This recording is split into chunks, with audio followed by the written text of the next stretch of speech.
al debate. Está con nosotros, él es Williams Dávila, diputado por el Partido Acción Democrática, integrante de la Comisión de Política Exterior, Soberanía e Integración.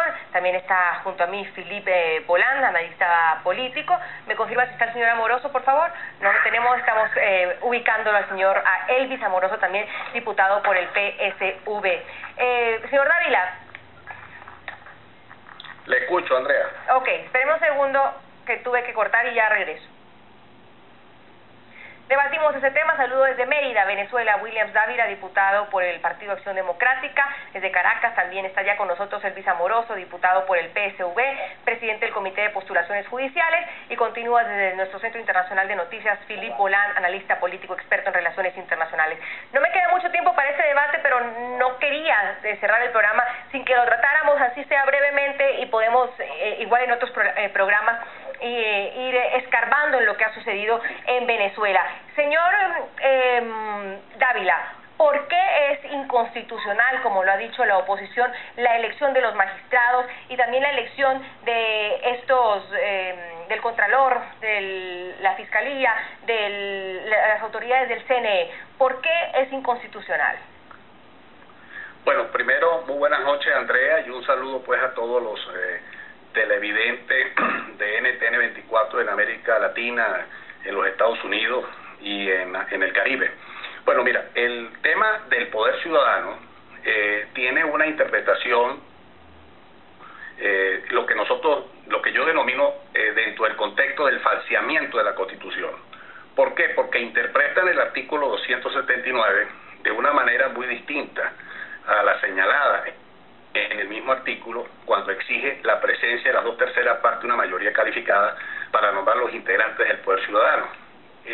Una interpretación, a su vez, un mecanismo, un artilugio ahí utilizado en el sentido de decir que el poder ciudadano o el Consejo Moral no había convocado el comité de postulaciones, y resulta que el comité, o mejor dicho, el poder moral, evaluó algunos casos, pero ahora consideran que como no denominó o no designó el comité de postulaciones, eso da pie para otro tipo de interpretación, a utilizar el reglamento interior de debate para aplicar lo que ellos denominan la mayoría constitucional, que es una mayoría simple, de la mitad más uno. Y en última instancia, en el caso del CNE, el Tribunal Supremo de Justicia sería el que designó iba a designar, y de hecho designó, a los rectores del Consejo Nacional Electoral. Entonces hay un mecanismo para falsear la Constitución, para obviar la aplicación de las 2/3 partes, para obligar a un consenso. Creo que se perdió una gran oportunidad para establecer una base de diálogo y de consenso en el país, de la búsqueda de un restablecimiento institucional republicano del país a través pues de instituciones del poder ciudadano que desarrollan una actividad que hasta ahora no la han venido desarrollando ni a nivel de la Fiscalía ni a nivel de la alta dirección del Consejo Nacional Electoral. El Contralor pues es un funcionario político, vamos a decir así, que podrá tener las condiciones cualitativas, pero no tiene, vamos a decir, las características esenciales como sucedía en los tiempos de la democracia, donde incluso el Contralor formaba parte de la oposición, era un elemento distinto al partido de gobierno. Con respecto al Tribunal Supremo de Justicia, si bien es cierto que la ley orgánica del Tribunal Supremo de Justicia dice que se aplica después de la tercera sesión, ya en la cuarta sesión, la mayoría simple, no olvidemos que esta falla viene desde el año 2004, cuando aprobaron la ley orgánica del Tribunal Supremo de Justicia, precisamente de magistrados, para establecer ese mecanismo de la mayoría simple, en última instancia para ejercer un control político del Tribunal Supremo de Justicia. Si nosotros vemos, si evaluamos el resultado de la sentencia de la sala electoral, de la sala constitucional, de la sala penal, de la sala político-administrativo, nosotros vemos que prácticamente la sala constitucional actúa mediante la figura del abocamiento, que es algo que viola derechos humanos y que en el caso venezolano ha significado confiscación de bienes, limitación al derecho de propiedad. La sala electoral prácticamente ha cedido su competencia por la vía del abocamiento a la sala constitucional, como fue el caso del recurso con respecto a las elecciones de Capriles el 13 de abril del año 2013. Claro. En la sala político-administrativa, bueno, el 90% de los casos de demandas contra el Estado nunca son declaradas con lugar. Ahora, aquí no ha habido casos, por ejemplo, de demandas patrimoniales contra el Estado. Eso ahora, señor Dávila, el ciudadano nunca le gana al Estado. Permítame unos minutos. En la sala, por ejemplo, penal, nosotros lo que hemos visto es cosas como, por ejemplo, judicializar las manifestaciones, partidizar aún más las Fuerzas Armadas. No ha habido, por ejemplo, un control a las cadenas que el mismo presidente ha venido desarrollando todo el tiempo, es decir, hay una limitación a la libertad de expresión, de manera tal de que la evaluación para mí no da pie para pensar de que ejerzan un control de la constitucionalidad por la vía de la sala constitucional. No existe un control electoral por la vía de la sala electoral, no existe una protección del ciudadano frente a los abusos del Estado por la vía de la sala político-administrativa. Y en el caso, por ejemplo... Menos de 10 minutos del programa y necesito saber la oposición del señor Elvis Amoroso, él es diputado por el PSV. Señor Amoroso, le ruego que también me ayude con resumen de su idea para que podamos tener un tiempito más para poder debatir y analizar este tema. Para el gobierno, lo han dicho muy de frente, estas elecciones fueron constitucionales, aquí no se ha violado la Constitución, se hizo como se debía hacer. ¿Por qué? Bueno, nosotros somos, un saludo a todo el pueblo latinoamericano, a Estados Unidos y a Colombia. Nosotros somos apegados a la Constitución. El sector de la oposición venezolana lo que pasa es que está fracturado en 17 pedazos. Y ellos al principio participaron en todos los acuerdos, incluso, fíjense ustedes, pueblo de Latinoamérica y Estados Unidos, que nosotros, respetando los acuerdos de Cámara, porque siempre hemos sido respetuosos de los acuerdos de Cámara, votamos a favor de las propuestas que hicieron el sector de la oposición. Lo que pasa es que cuando un sector de la oposición hace la propuesta, entonces nosotros, como son 17 pedazos, solamente eran 7 puestos, no había puesto para tanta gente. Entonces resultó que empezaron a decir y agarrarse de la vía inconstitucional. Eso no tiene absolutamente nada de inconstitucional.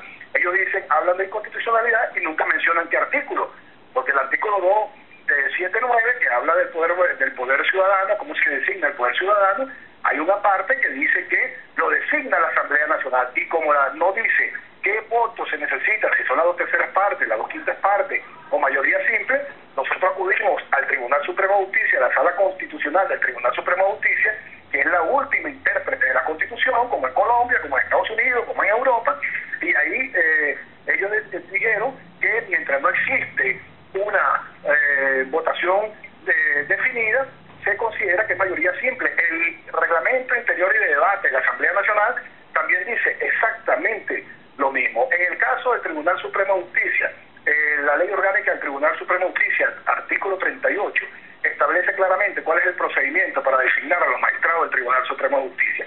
Se hace la primera convocatoria, no hay acuerdo en las 2/3 partes, se hace la segunda convocatoria, no hay acuerdo en las 2/3 partes, se hace una tercera convocatoria, no hay acuerdo en las 2/3 partes y se pasa una cuarta convocatoria, que fue lo que ocurrió en el día de ayer, y se designa por mayoría absoluta. Ahí no hay ninguna violación de la Constitución. En el caso de... ¿Perdón? Sí, lo que es cierto, y le quiero dar la palabra a Philip Polán, que está aquí a mi lado y quiere participar luego de escuchar las dos caras de la moneda, es que detrás de estas elecciones había una gran expectativa, es la palabra que quiero usar, de lo que podrían ser estos diálogos, a lo que se podría llegar, la oportunidad que había de una gobernabilidad en Venezuela. ¿Y en dónde queda esa oportunidad, Philip? Bueno, gracias de poder hablar de este tema. Vemos que otro país de caudillismo, justamente me tocó hablar de Venezuela muchas veces aquí diciendo que tiene una muy mala oposición. Vemos que la interpretación de las leyes la están mejor haciendo los chavistas en este momento, apoderándose de eso para hacer pasar y tener todo el control político. El peligro es que si no hay diálogo, vemos que justamente en este momento está frente a la pared, justamente el gobierno con la crisis económica que está, pero que viene más encima todavía con la bajada del petróleo, entonces quieren tener un control político, estar listo para las elecciones. Lo vamos a ver con el Consejo Electoral, con diferentes partes. El problema es que la oposición no está lista, no está bien preparada para poder justamente afrontar esto. Y lo vimos, perdieron. La interpretación jurídica que se está haciendo se puede ver de dos lados, pero vamos a ver quién va a ganar al fin y se va a ver que era constitucional, pero es una interpretación, obviamente, y eso es un debate de abogados, pero le está ganando los chavistas. Vamos a una pausa, señores, ya revisamos más opiniones de nuestros televidentes que están opinando en nuestras cuentas en Twitter. Les hemos preguntado si tuvo verdaderos cambios esa renovación del poder público en Venezuela o solo fue un formalismo político. Laura Rodríguez no tuvo cambios ya que se dejó la misma fiscal y no se respetó lo que pensaba el pueblo frente a este cargo que ya ocupa. Darío Ramos, sí se presentaron cambios en algunos dirigentes, pero las votaciones no fueron las correctas. Alberto Quiroga, solo fue un formalismo ya que no se presentaron cambios fuertes, como siempre triunfó el régimen de Maduro. Ya volvemos. Ya regresamos con Zoom a la noticia. Señor Dávila, el diputado Amoroso hablaba de una oposición fragmentada, de una oposición que sí fue escuchada, pero como está fragmentada, realmente no pudo llegar a acuerdos. Andrea, el fondo del asunto, que Elvis no lo dice, es que ellos le tienen miedo a la consulta popular. El artículo 279 ordena que cuando no existe esas 2/3 partes, tú debes de ir a la consulta popular para nombrar el poder ciudadano. Y no lo hacen simplemente porque eso allí no lo podrían controlar. Este es un tema político, más que la cuestión leguleya, porque ya lo acabo de decir, hay un falseamiento de la Constitución, interpretan el 279 como les da la gana, porque al final de cuentas el poder moral hizo evaluación de algunos candidatos, y eso era más que suficiente para haber convocado entonces al referendo, a la consulta popular, si no se llegaba a las 2/3 partes. La oposición está unida y se lo vamos a demostrar en las elecciones parlamentarias. Se equivoca Amoroso y los del gobierno si creen que nosotros estamos peleando por la piña. No, nosotros estamos luchando por el poder. Estamos luchando por conquistar el poder, porque en Venezuela hay que hacer la revolución democrática que no se ha hecho. Nosotros queremos una democracia diferente, realmente social y participativa. Se trata de rescatar la República, y el primer paso del rescate de la República es precisamente rescatar la Asamblea Nacional con una nueva mayoría que adecente la política en Venezuela. Sí. Cada vez que Ahora, Maduro o cada vez que Amoroso o cada vez que Cabello agarran un micrófono, o es para lanzárselo a uno o para insultarlo, porque jamás ni nunca utilizan el discurso de las ideas, la batalla de las ideas. Ellos utilizan una narrativa equivocada. Sí. Nosotros defendemos la verdad, defendemos la justicia, y por eso le puedo decir que ni estamos fragmentados ni le tenemos miedo a ningún tipo de consulta, y nos estamos preparando para precisamente en las próximas semanas tengamos una fórmula electoral unitaria que nos permita rescatar la mayoría en las próximas elecciones. Tengo que finalizar con el señor Amoroso para darles al autor la oportunidad de hablar. Señor Amoroso, una breve conclusión, que ustedes le tenían miedo a la consulta popular, le tienen miedo a la ciudadanía en las urnas. Bueno, déjenme por lo menos expresarme, ¿no? Porque le dan como más chance. No, discúlpeme, uno y uno. Más bien, se me acaba el tiempo y utilícelo bien, por favor. Pero por eso. Entonces, no tenemos, el artículo es muy claro. Dice que cuando no se da la consulta pública, que no se dio porque no hizo el llamado el Poder Electoral, hizo el llamado el Poder Ciudadano, le corresponde a la Asamblea Nacional, Dávila. Tú sabes que eso es así. Y déjeme decirle que están tan fraccionados que el partido del mismo diputado Dávila que está hablando hoy día propuso magistrados del Tribunal Supremo de Justicia, y al Consejo Nacional Electoral, uno de los rectores que quedó el Consejo Electoral es uno de los hombres más cercanos al partido de él, fue secretario general de Acción Democrática, fue secretario juvenil de Acción Democrática, es el representante de la MUC, de la Mesa de la Unidad, en el Consejo Nacional Electoral. ¿Cómo van a decir que no tienen entonces un representante ni que no propusieron nombres ahí? Y en el Tribunal Supremo de Justicia presentaron 5 nombres, y nosotros, como llegamos a ese acuerdo, nosotros somos respetuosos de los acuerdos que se llegan.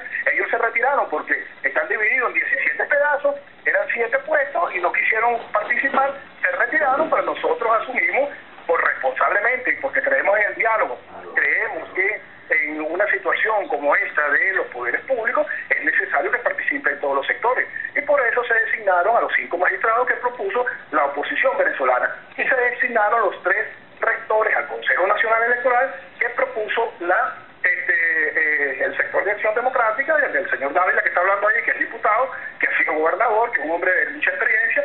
Se aprobaron esos nombres y son rectores del Consejo Nacional Electoral hoy día. Ok, tengo que cerrar el programa, lastimosamente aquí estamos en televisión, tengo que entregar al próximo programa. Elvis Amoroso, diputado por el PSV, también estuvo con nosotros Williams Dávila, diputado por el Partido de Acción Democrática. Philip, yo sé que tú me entiendes, Philip Bolán, analista político, mucho que hablar de Venezuela siempre. Soy Andrea Bernal, nos vemos mañana con más temas de debate.